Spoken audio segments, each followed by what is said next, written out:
Hello friends, જય સાંઈનાથ. સ્વાગત છે મારી ચેનલ સાંઈ સબોરીમાં.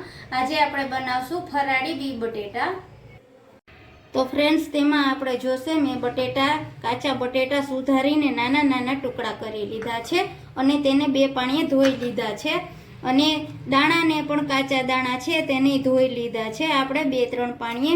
અને તેમાં આપણે જોશે માંડવીનો ભૂકો, આદુનો ટુકડો અને મીઠી પાંદડી લીમડાની અને સફેદ તલ, લીલી મરચી, લીંબુનો રસ અને થોડી સુગર જોશે અને બેઝિક મસાલા જોશે આપણે.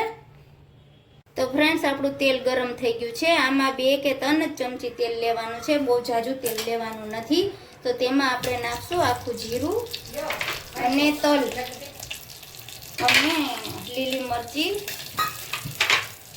લીમડાના પાન, આદુની પેસ્ટ અને ધીમા ગેસ ઉપર આપણે તેને ફેરવશું.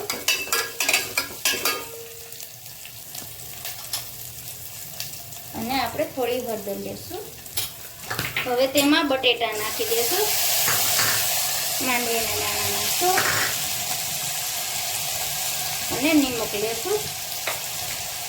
હવે તેને આપણે મિક્સ કરી દેશું. સરસ 2 મિનિટ મિક્સ કરવાનું છે આમાં આપણે તેલમાં.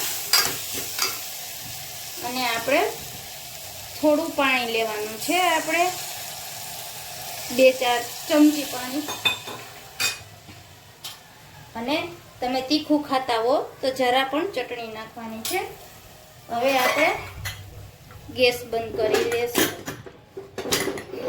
હવે આમાં આપણે 2 સીટી વગાડી લેશું. તો ફ્રેન્ડ્સ, આપણે બી બટેટા 2 સીટી વગાડી હતી તો આપણે સરસ થઈ ગયા છે, બફાઈ ગયા છે. અને થોડું ઘણું આમાં પાણી પણ છે, એટલે આપણે એટલું પાણી તો રહેવા દેવાનું છે. હવે તેમાં આપણે લીંબુનો રસ નાખશું અને માંડવીનો ભૂકો નાખશું. માંડવીનો ભૂકો નાખવાથી જે પાણીનો ભાગ છે તે આમાં સરસ થઈ જશે. અને થોડી ખાંડ નાખશું આપણે, એટલે મીઠો સ્વાદ થઈ જાય.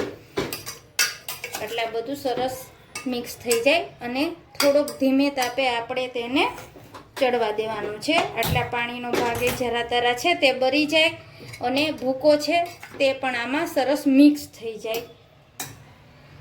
તો ફ્રેન્ડ્સ, આપણા બી બટેટાની ખીચડી સરસ થઈ ગઈ છે. તો ફ્રેન્ડ્સ, મારો વિડીયો ગમે તો લાઈક કરજો, શેર કરજો, સબસ્ક્રાઈબ કરજો અને કોમેન્ટ કરજો.